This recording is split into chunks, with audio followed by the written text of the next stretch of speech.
ইরানের সর্বোচ্চ নেতা আয়াতুল্লাহ আলী খামেনির একজন জ্যেষ্ঠ সামরিক উপদেষ্টা আবারও বোমা ফাটালেন। তিনি নিশ্চিত করেছেন আসছে অপারেশন ট্রু প্রমিস 3। ইসরায়েলের রাজধানী তেল আবিবকে আগুনের ফুলকিতে ঝলসে দিতে ইরান প্রস্তুত। তেহরান এখনও তার প্রতিশ্রুতিতে অটল। গাজায় চলমান ইসরায়েলি আগ্রাসন কোনোভাবেই মেনে নেওয়া হবে না। মেজর জেনারেল ইয়াহিয়া রহিম সাফাবি বলেছেন, ইসরায়েলে আবারও সরাসরি হামলা চালানোর পরিকল্পনা থেকে সরে আসেনি ইরান। এই কৌশল নিয়েই কাজ করা হচ্ছে। সময়মতো ইসরায়েলকে তার পাওনা বুঝিয়ে দেয়া হবে। ইরানের এই শীর্ষ কর্তা জানিয়েছেন, আয়াতুল্লাহ খামেনির নির্দেশনা ও পরামর্শের ভিত্তিতেই যথাসময়ে অভিযান পরিচালিত হবে। ইরানের সশস্ত্র বাহিনীর প্রধান মেজর জেনারেল মোহাম্মদ বাঘেরিও বলেছেন, দেশটি অপারেশন ট্রু প্রমিসের সময় মোতায়েন করা সামরিক সক্ষমতা তৈরির জন্য প্রয়োজনীয় সমস্ত প্রতিরক্ষামূলক ব্যবস্থায় গ্রহণ করেছে।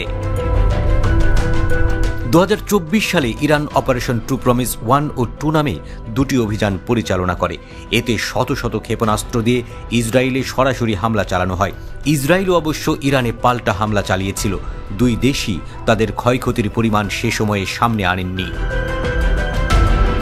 তবে ইরানের দাবি মতে শত শত ব্যালাস্টিক ক্ষেপণাস্ত্র এবং ড্রোন ব্যবহার করে চালানো এই অভিযানগুলো ইসরায়েলি সামরিক ও গোয়েন্দা লক্ষ্যবস্তুতে নির্ভুল আঘাত হেনেছিল। ইরানি কর্মকর্তাদের দাবি, তারা আসলে সেসব হামলায় ইরানের পূর্ণ শক্তি ব্যবহার করেনি। সম্প্রতি ইরানের বিপ্লবী গার্ড কোরের অ্যারোস্পেস একটি ক্ষেপণাস্ত্র মেগা সিটি উন্মোচন করেছে। এ নিয়ে বাঘেরি বলেছেন, ইরান যে গতিতে তার প্রতিরক্ষামূলক শক্তি বিকাশ করছে তা শত্রুদের পুনরুদ্ধারের গতির চেয়ে অনেক দ্রুত।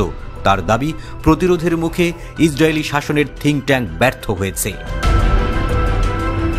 সাফাবিও আঞ্চলিক প্রতিরোধ ফ্রন্টের বিরুদ্ধে ইসরায়েলের কৌশলগত ব্যর্থতার কথা তুলে ধরেন।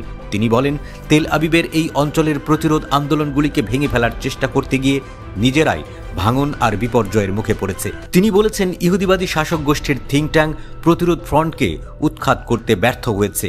তারাই বরং পতনের মুখে প্রবেশ করেছে।